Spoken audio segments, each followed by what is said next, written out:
Subscribe कीजिए science first channel को और लेटेस्ट साइंस एवं फिजिक्स के वीडियो सबसे पहले देखने के लिए बेल आइकन को दबाना ना भूलें। साथ ही पूरी नॉलेज के लिए वीडियोज को अंत तक देखें, लाइक, कमेंट एवं शेयर करना ना भूलें।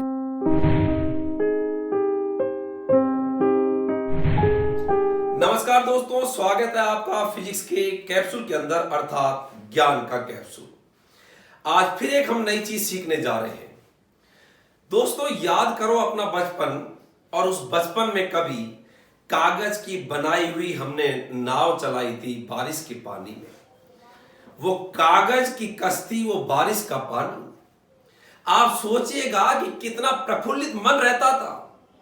आज हम बड़े हो गए और आज फिर हमसे कोई पूछता है कि सुकून पाने के लिए आपकी क्या मांग है, तो मनुष्य तुरंत बोल पड़ता है कि मुझे वापस बचपन दे दो, मुझे वापस छोटा बना दो। क्योंकि इतना ज्यादा सुकून जो बचपन में मिलता है, ये कभी भी अन्य उम्र के अंदर सामान्यतः नहीं मिल पाता है। इसलिए हमेशा इंसान को अपने हृदय में एक बचपन जिंदा रखना चाहिए। उसके अंदर बचपन का जैसा स्वभाव हमेशा मन में रखना चाहिए। आपने कभी देखे होंगे कि छोटे बच्चे हर चीज के बारे में पूछते रहते हैं, उनके अंदर क्यूरियोसिटी रहती है। पंखा चलता है तो पूछता है पंखा क्यों चल रहा है। कोई वाहन चल रहा है कि ये ऐसे कैसे चल रहा है। हर चीज को पूछने की उसके अंदर एक ललकता होती है। और मैं आपको बताऊं कि एक महान वैज्ञानिक ने कहा था कि बच्चों में जो पूछने की ललकता होती है, यही ललकता एक वैज्ञानिक के अंदर होती है। वैज्ञानिक और आम जो इंसान होते हैं, उनमें कोई फर्क शरीर से नहीं होता है, फर्क स्वभाव से होता है, फर्क सोचने की क्षमताओं से होता है। और एक महान जो वैज्ञानिक होता है, उसके अंदर बच्चे की तरह पूछने के जो सवाल है वो उसके अंदर पैदा होते रहते हैं। हर चीज को जैसे बच्चा लगातार घर के अंदर पूछता रहता है, छोटा बच्चा, और अपन उसके जवाब देते हैं, कई बार तो जवाबों में निरुत्तर हो जाते हैं। इसी प्रकार वैज्ञानिक भी हर चीज का जवाब ढूंढने की कोशिश करते हैं। या तो उनको जवाब मिल जाए, अन्यथा वो जवाब खुद ढूंढने के लिए प्रयास करते हैं और उसका जवाब ढूंढ के रहते हैं। ये जवाब ढूंढने के लिए वो लगातार अपने आप को पूरी तरह से, चाहे पूरी जिंदगी निकल जाए, लेकिन उसके अंदर झोंक देते हैं, लेकिन उसका जवाब को लेने के लिए कोशिश करते हैं। आज हम बच्चों जो टॉपिक पढ़ रहे हैं वो है आर्किमिडीज का सिद्धांत। यह आर्किमिडीज का भी नाम सुना होगा। इसके जहन में आई कि चीजें आखिरकार तैरती कैसे है, तैरती कैसे, क्या सिद्धांत है, क्या थ्योरी है तैरने के पीछे। और जब आर्किमिडीज की ये चीज दिमाग में आई, तो आर्किमिडीज के बारे में कहा जाता है कि जब ये नहाने के लिए टब में बैठा, पानी से भरा हुआ नहाने का बाथ टब था, उसके अंदर जैसे ही बैठा, भरा हुआ था लबालब, बैठा तो पानी बाहर निकला, क्योंकि खुद बैठा, जैसे उसके अंदर बैठा तो पानी बाहर निकला। और जैसे ही ये घटना उसने देखी, वह तुरंत वहां से उसी समय पर बाहर सड़कों पर आ गया और चिल्लाता रहा कि यूरेका यूरेका। यूरेका का मतलब मुझे मिल गया, मिल गया, मिल गया, अर्थात मुझे जवाब मिल गया। ऐसा आर्किमिडीज के बारे में कहा जाता है। भूल गया कि मैं नहा रहा था, वो नहाते हुए उस जैसे ही टब में बैठा, पानी बाहर निकला और सड़कों पर दौड़ने लग गया और यूरेका यूरेका चिल्लाने लगा कि मुझे जवाब मिल गया। जिसके लिए जहन के अंदर मेरे ये चीज उत्पन्न हो रही थी, उसका जवाब मिल गया। और उसके बाद में आर्किमिडीज ने लगातार विभिन्न प्रकार के प्रयोग करे और अंत में ये बता दिया कि आखिरकार वस्तुएं तैरती कैसे है। तो ये है यहां पर आज का टॉपिक, आर्किमिडीज का सिद्धांत। इस सिद्धांत को बच्चों बोलते हैं प्लवन का सिद्धांत। प्लवन का मतलब होता है तैरने का सिद्धांत। तो क्वेश्चन आता है, प्लवन का सिद्धांत किसने दिया। तो प्लवन का जो सिद्धांत है, ये किसने दिया था, आर्किमिडीज ने पहली बार। अब बात ये आती है कि ये जो आर्किमिडीज है, इस आर्किमिडीज का सिद्धांत है क्या। आर्किमिडीज का सिद्धांत क्या है, बहुत बहुत बेसिक बात है। ये हमेशा के लिए आपके दिमाग में याद रहेगी। यहां पर ये कोई पानी से भरा हुआ पात्र है, कोई द्रव भी हो सकता है, लेकिन नॉर्मली अपन द्रव में पानी की बात करते हैं क्योंकि आसानी से उपलब्ध हमारे पास रहता है। अब आप सोचो, जब इसमें कोई भी वस्तु को अपन डालेंगे तो वस्तु क्या करेगी? द्रव को विस्थापित करेगी। आप यूं मानो कि जैसे यहां पर कोई ये बच्चे बैठे हुए हैं, एक लाइन में लगातार बच्चे बैठे हैं और इनके बिल्कुल बीच में कोई गैप नहीं है। ऐसे बहुत सारे बच्चे बैठे हुए हैं, एक लाइन के अंदर क्लास में बच्चे बैठे हुए हैं, एक लाइन बना रखी है स्वतंत्र रूप से। अब उसमें कोई बीच में बच्चा आके बीच में आ जाए यहां पर, तो यहां पर बच्चा आ गया, कोई बीच में ठुसड़ गया, अब जगह तो है ही नहीं यहां पर, तो ये क्या करेगा? जो बच्चा आया तो ये इन बच्चों को धक्का मारेगा कि अब मैं आ गया, जबकि ये जो बच्चे हैं वो पहले से कहते हैं जगह है ही नहीं। तो ये भी क्या करेंगे कि ये जो बच्चा आया, तो ये जैसे ही नया बच्चा आया उसने इन बच्चों को धक्का मारना शुरू करा, तो ये जो बच्चे पहले से बैठे थे उन्होंने भी उस बच्चे पर एक धक्का लगाया, और ये जो धक्का लगाया उस धक्के से इस बच्चे को उठाने की कोशिश करी। बस यही जो धक्का लगाया इसी को अपन बोलते हैं उत्प्लावक। आप यूं याद रखिएगा कि जब कोई जगह नहीं थी वहां पर कोई आया, तो जो पहले से विद्यमान थे बच्चे उन्होंने उस पर ऊपर की ओर एक बल लगाया, यही उत्प्लावक बल है। ऐसे कैसे? जरा यहां पर देखो घटना क्या हो रही है। यहां पानी बिल्कुल भरा हुआ था, जगह नहीं थी। एक वस्तु जब आई तो इस वस्तु ने द्रव को विस्थापित किया और कहा कि द्रव को हटो, मैं आ गई, अब मैं आ गई, अब हटो। अब वो जो द्रव बेचारा विस्थापित हुआ, क्यों तू आ गई भाई, तो वो जो द्रव विस्थापित हुआ उसने उस वस्तु पर ऊपर की ओर एक उछाल बल लगाया, और ये जो ऊपर की ओर एक उछाल बल लगाया बच्चे लालो, इसी को अपन बोलते हैं उत्प्लावक बल। उत्प्लावक बल को ही दूसरा नाम बोलते हैं उत्प्लावन बल, इसी का नाम है उत्क्षेप बल। तीनों नाम सही है, उत्प्लावक बल बोलो, उत्प्लावन बल बोलो और उत्क्षेप बल बोलो। तो यहां पर मैंने आपको बताया कि जब भी किसी भी वस्तु को आंशिक या पूर्ण रूप से द्रव में डाला जाता है तो जो द्रव विस्थापित होता है वो उस वस्तु पर ऊपर की ओर एक बल लगाता है, उस बल को उत्प्लावक बल कहते हैं। अब बात यहां पर यह आती है कि आखिरकार ये उत्प्लावक बल किसके बराबर होता है? तो उत्प्लावक बल होता है जो द्रव विस्थापित हुआ है, क्योंकि दिक्कत उसी को आई है जो विस्थापित हुआ, इसको नहीं आई है। यहां पर यहां से द्रव हटा तो उसी को दिक्कत आई है। तो उत्प्लावक बल होता है विस्थापित द्रव का भार। उत्प्लावक बल क्या होता है? विस्थापित, जो द्रव विस्थापित हुआ उसका भार होता है। और भार का सूत्र कभी सुना होगा, भार का सूत्र होता है mg। भार का जो सूत्र होता है वो होता है mg, क्यों भार को w वेट बोलते हैं, और सूत्र क्या होता है mg। अर्थात जो द्रव विस्थापित हुआ उसके द्रव्यमान को g से गुणा कर लो, g से गुणा करते ही ये हो जाएगा विस्थापित द्रव का भार, और ये जो विस्थापित द्रव का भार है यही उत्प्लावक बल है। तो यहां पर दूसरा महत्वपूर्ण क्वेश्चन आता है कि उत्प्लावक बल किसे कहते हैं। तो अब सिंपल याद रखो कि जब भी कोई वस्तु आंशिक या पूर्ण रूप से द्रव में डूबी जाती है तो ऐसी स्थिति के अंदर द्रव ऊपर की ओर वस्तु पर एक बल लगाता है जो विस्थापित द्रव का भार होता है, इसे उत्प्लावक बल बोलते हैं, और इसी का नाम आर्किमिडीज का सिद्धांत है। इसी का नाम क्या है? आर्किमिडीज का सिद्धांत। मैं एक बार बोलना चाह रहा हूं आर्किमिडीज का सिद्धांत, जरा ध्यान से सुनिएगा। और जब भी कोई लगे आपको कोई चीज उतारनी है तो मैंने आपको तरीका बता रखा है, कॉपी और पेन लेके बैठे, जो भी चीज मैं बोर्ड पर लिख रहा हूं उसको बोर्ड से उतार लें, जो भी चीज मैं बोल रहा हूं उनको आप आराम से वहां पर एक बार सुन लें, फिर उसको रोक दे एक बार वीडियो को, उसके बाद उसको वापस चालू कर ले और उसको डाउन कर ले। तो मैं आर्किमिडीज का सिद्धांत बोल रहा हूं एग्जैक्ट, कि जब किसी वस्तु को आंशिक या पूर्ण, या तो थोड़ी बहुत डूबी है या पूरी, जब कोई वस्तु को आंशिक या पूर्ण रूप से द्रव में डुबोया जाता है या द्रव में जब वो गिरती है तो वस्तु द्रव को विस्थापित करती है, और जो द्रव विस्थापित होता है उसका भार वस्तु पर एक ऊपर की ओर बल लगाता है, उसे बोलते हैं उत्प्लावक बल या उत्प्लावन बल, और यही आर्किमिडीज का सिद्धांत है। अब ये जो उत्प्लावक बल है ये हमेशा याद रखना, तेरे नाम में हुआ है तो ये लगता है ऊपर की ओर। तो ये बहुत महत्वपूर्ण क्वेश्चन आ गया, उत्प्लावक बल की दिशा। तो याद रखना बच्चे लालो, उत्प्लावक बल की दिशा होती है हमेशा ऊपर की ओर।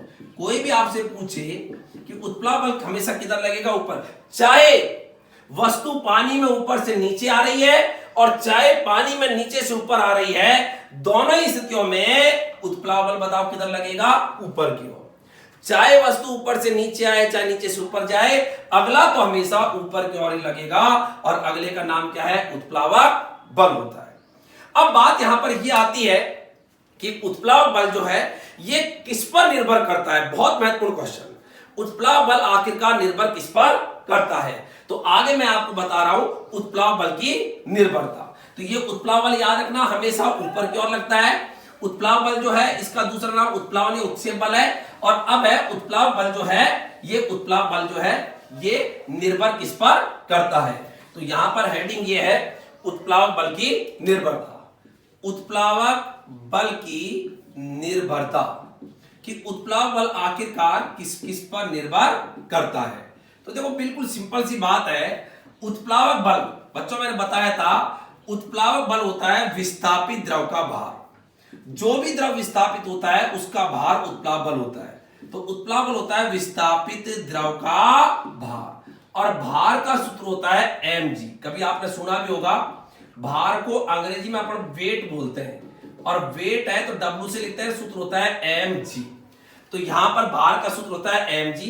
तो उत्प्लाव बल हो गया विस्थापित द्रव का भार, अर्थात इसका सूत्र भार का मतलब mg। अब m का मतलब क्या होता है, द्रव्यमान। तो यहां पर अपन ने लिख दिया इसका द्रव्यमान, ये लिख दिया द्रव्यमान। और g का मतलब क्या होता है, गुरुत्वीय त्वरण। ये गुरुत्वीय त्वरण को मैं g लिख देता हूं। तो उत्प्लाव बल होता है विस्थापित द्रव का भार अर्थात द्रव्यमान गुणा g। अब द्रव्यमान को मैं तोड़ रहा हूं, द्रव्यमान होता है आयतन गुणा घनत्व। द्रव्यमान होता है, हमेशा याद रखो, आयतन गुणा घनत्व और गुणा g। अब यहां पर आप बुद्धि लगाओ, उत्प्लाव बल किसने लगाया था, उत्प्लाव बल लगाया था द्रव ने। तो यहां पर आयतन आएगा द्रव का, तो यहां पर लिखेंगे अपन द्रव का आयतन, और घनत्व भी किसका आएगा, द्रव का, क्योंकि उत्प्लाव बल कौन उत्पन्न करता है, द्रव, और गुणा जी। तो ये आपके आ गया उत्प्लाव बल की निर्भरता का एक बहुत ही महत्वपूर्ण सूत्र तैयार हो गया। सूत्र बहुत ही सिंपल है। उत्प्लाव बल होता है विस्थापित द्रव का भार, भार का सूत्र होता है mg। द्रव्यमान को तोड़ दिया, तो पहले तो m को यहां द्रव्यमान लिख दिया, g को ऐसे कैसे ही, और द्रव्यमान को मैंने तोड़ा आयतन गुणा द्रव का घनत्व गुणा g। अब यहां पर एक बात है, यदि कोई वस्तु, बुद्धि लगाना, यदि कोई वस्तु पूर्णतः द्रव में डूबी हुई है, तो बताइए ऐसी स्थिति में जितना वस्तु का आयतन होगा उतना ही विस्थापित द्रव का आयतन होगा। यदि कोई वस्तु पूर्णतः द्रव में डूबी हुई है तो ऐसी स्थिति में जो वस्तु का आयतन होगा वही विस्थापित द्रव का आयतन होगा। तो यहां पर मैं लिख रहा हूं, यदि वस्तु पूर्णतः डूबी हुई है तो ऐसी स्थिति में विस्थापित जो द्रव का आयतन होता है, ये जो अपन ने लिखा है यहां पर विस्थापित द्रव का आयतन, ये वस्तु के आयतन के बराबर होगा।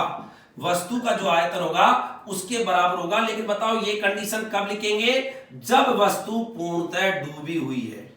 जब वस्तु पूर्णतः, याद रखना न्यूमेरिकल्स में काम में आएगी, डूबी हुई है, तो ऐसी स्थिति में विस्थापित द्रव का आयतन वस्तु के आयतन के बराबर होगा, गुणा हो गया द्रव का घनत्व और गुणा जी।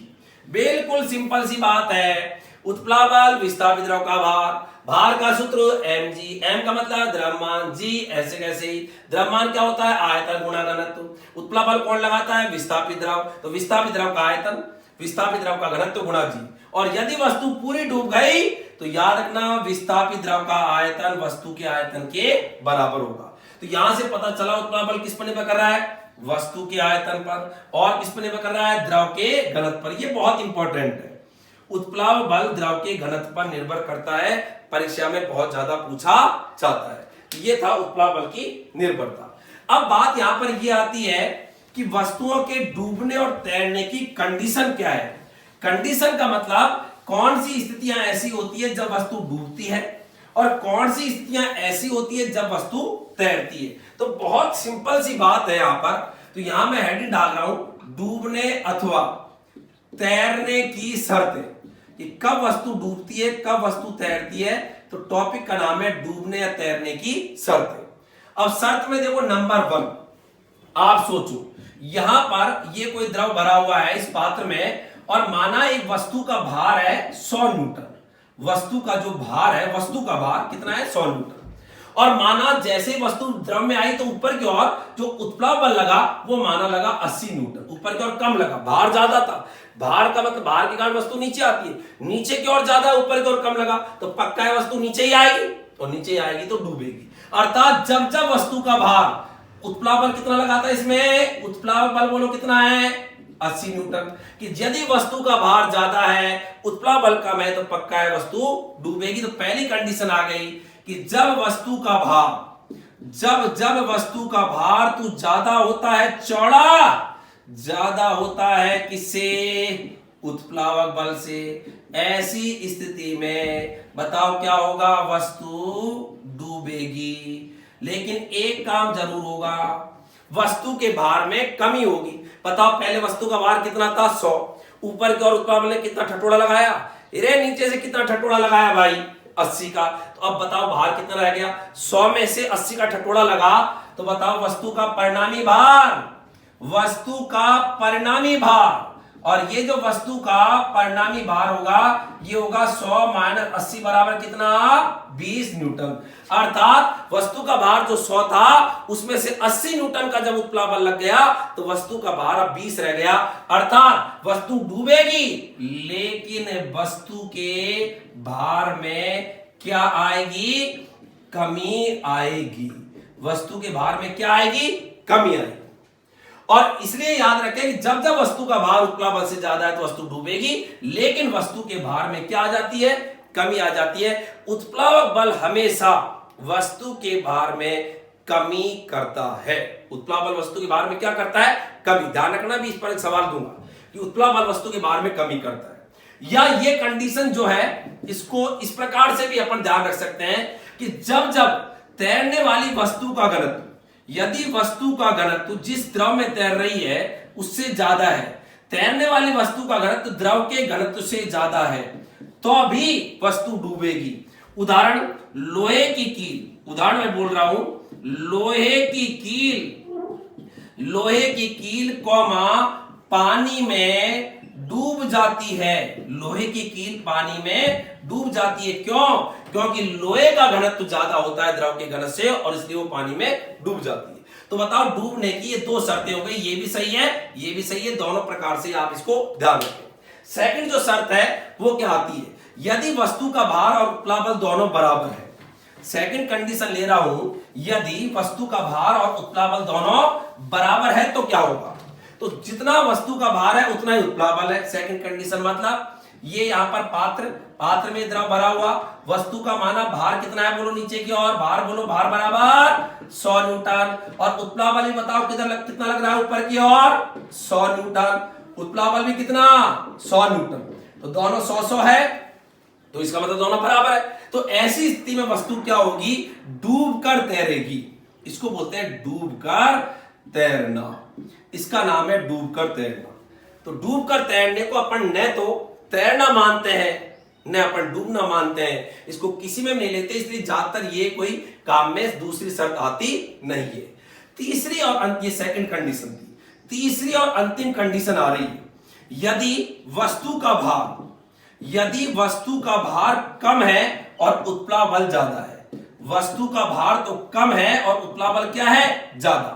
जैसे आप ध्यान दीजिएगा, सोचो, अपने आप ही पता चल जाएगा, ये यहां पर द्रव भरा हुआ है, बताओ वस्तु का भार अपन ने कितना माना है 100 न्यूटन, और माना उत्प्लावक बल ऊपर की ओर ये जो उत्प्लावक बल लग रहा है ये माना लगा 120 न्यूटन, ऊपर की ओर लग रहा है 120, भार है 100, तो पक्का है वस्तु ऊपर की ओर आएगी, और ऊपर की ओर जैसे वस्तु आती है सतह से बाहर निकलकर वो तैरने लग जाती है। तो वस्तु का भार यदि उत्प्लावक बल के बराबर, उत्प्लावक बल से कम है, वस्तु का भार यदि उत्प्लावक बल से कम है तो वस्तु तैरेगी। या इसको यूं भी याद रख सकते हैं कि जब जब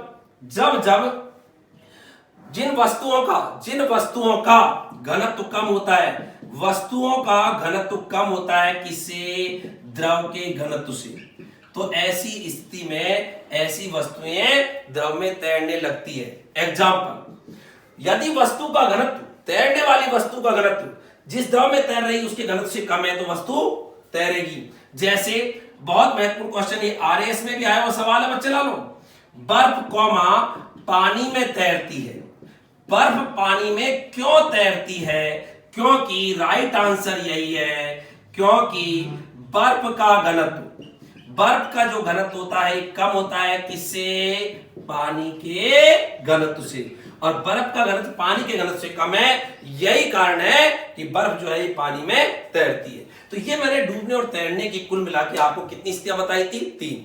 अब यहां पर एक सवाल का जवाब दीजिएगा, आप ये बताओ, यदि हम झील के किनारे बैठे हुए हैं, एक बच्चा बहुत ज्यादा उदास है, परीक्षा के लिए बहुत ज्यादा इसको चिंता लग रही है, बैठा बैठा परेशान है, और ये झील के किनारे पर यहां पर बच्चा बैठा हुआ और यहां पर छोटे छोटे कंकर पड़े हुए हैं और इस झील में कंकर को उठा उठा के डाल रहा है, परेशान हो रहा है, उठा उठा के डाल रहा है। ऐसे कंकर नीचे आ रहा है, ये कंकर आया, फिर ये यहां आया, फिर यहां आया, ऐसे झील है काफी गहरी है।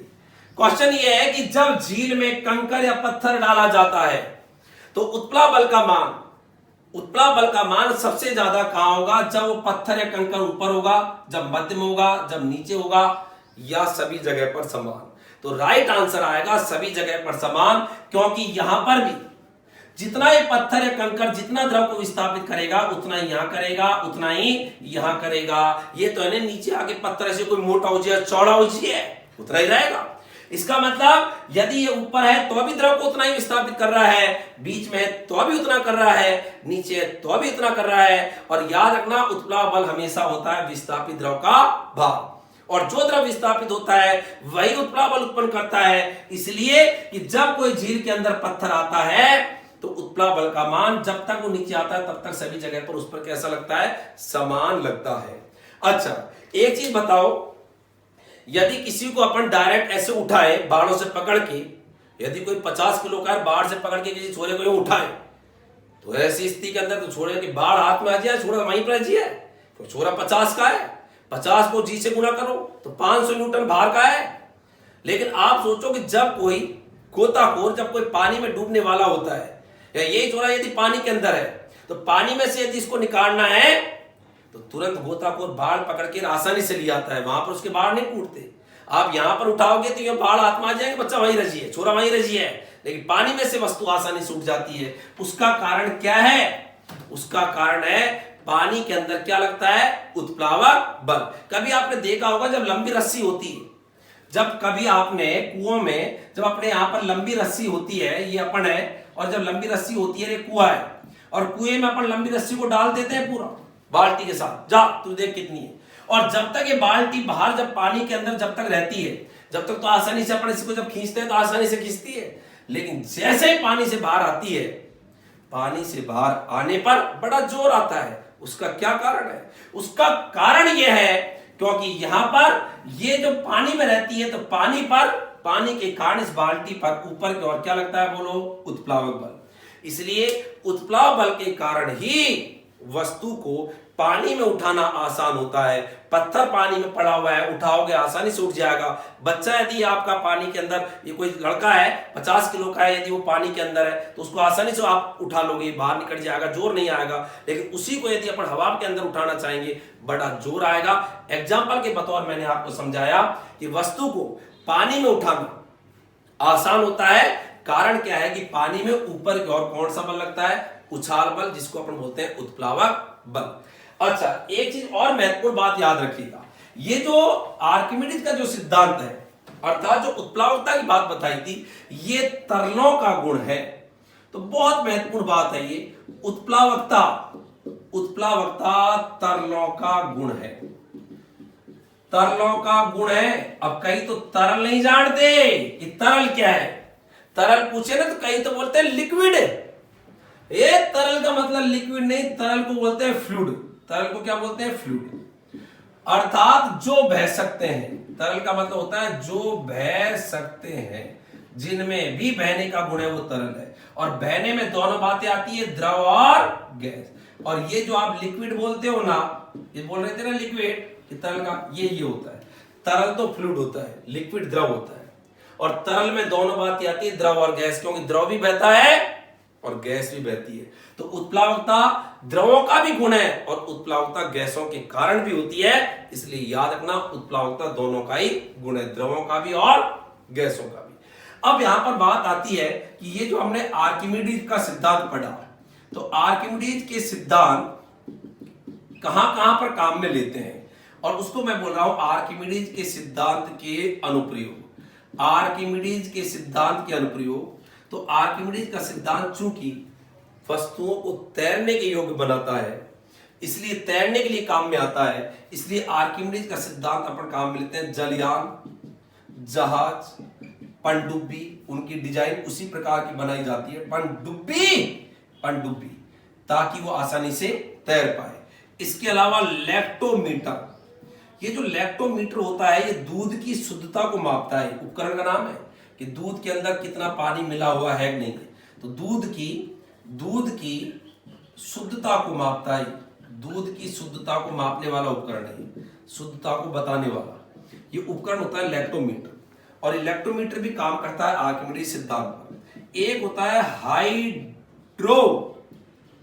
हाइड्रोमीटर जो आपेक्षिक घनत्व को मापता है, आपेक्षिक घनत्व, ये भी आर्किमिडीज सिद्धांत पर काम करता है। तो ये क्वेश्चन भी आता है कि आर्किमिडीज सिद्धांत पर कौन कौन काम करते हैं। बच्चों एक चीज और मैं बताऊं आपको, आर्किमिडीज के बारे में एक रोचक बात और कही जाती है कि आर्किमिडीज ने राजा हीरो सेकंड के सोने का जो मुकुट था उसकी शुद्धता की जांच करी थी अपने सिद्धांत के आधार पर कि ये जो मुकुट है उसमें पूरी तरह से सोने का बना हुआ है या नहीं है। और राजा ने कहा था कि इसकी मुकुट की पहचान करिएगा ढंग से, इसमें देखिएगा कि पूरी तरह से इसमें सोना है या नहीं है। तो ये भी आर्किमिडीज ने अपने सिद्धांत के आधार पर आर्किमिडीज ने ज्ञात किया था कि अपने राजा के सोने की मुकुट की शुद्धता की जांच करी थी आर्किमिडीज ने, ऐसा आर्किमिडीज के बारे में कहा जाता है।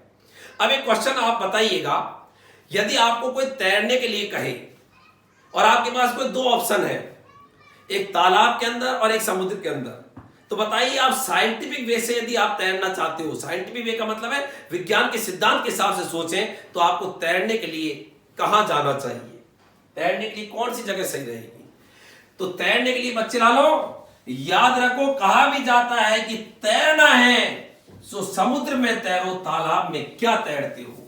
कहा जाता है कि तैरना है तो समुद्र में तैरो, तालाब में क्या तैरते हो। आप कहोगे क्यों, तालाब समुद्र इतना बड़ा, वहां तो और दिक्कत। कारण यह है कि साइंटिफिक वे से सोचिएगा, जो समुद्री पानी है उसका लवणीय पानी होता है, घनत्व ज्यादा होता है, और तालाब का जो पानी है उसका घनत्व कम होता है। और आज मैंने बताया था उत्प्लाव बल जो है ये द्रव के घनत्व पर निर्भर करता है। या आप सोचो जब समुद्र के जो पानी है उसका घनत्व ज्यादा होता है तो उत्प्लाव बल भी ज्यादा लगेगा, और तालाब का पानी का घनत्व कम है तो उत्प्लाव बल भी कम लगेगा। और जितना ज्यादा उत्प्लाव बल लगेगा उतना ही वस्तु आसानी से तैरेगी।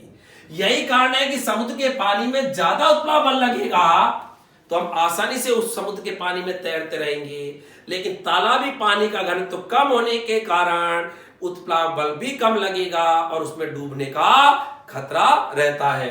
यही कारण है कि यदि एक नाव, कोई नाव है इस जो तालाब में तैर रही है, ये तालाब और इस तालाब से इसी नाव को यहां तक थोड़ी सी डूब रही थी, तैर रही है, और इसको यदि मैं समुद्र में ले जाता हूं, ये समुद्र है, तो बताइए क्वेश्चन रहता है कि यदि एक नाव तालाब में तैर रही थी उसको उठा के समुद्र में ले जाए तो क्या होगा।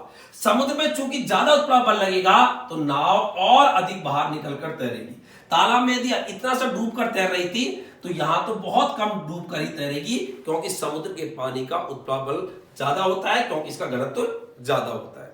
तो एक टॉपिक लिया अपन ने आर्किमिडीज का सिद्धांत। फिर आपसे एक नए टॉपिक के साथ मुलाकात होगी, और आपको जो मैंने पढ़ाया उसको आप अच्छे से इस आर्किमिडीज सिद्धांत को आप पूरे वीडियो को लास्ट तक अच्छे से आपने देखा होगा, और जो भी चीज मैं बोल रहा हूं उनको आप राइट डाउन कर लें, कॉपी के अंदर कर लें, ताकि आपको बार बार पढ़ने से निजात मिले। धन्यवाद। जय हिंद, जय भारत।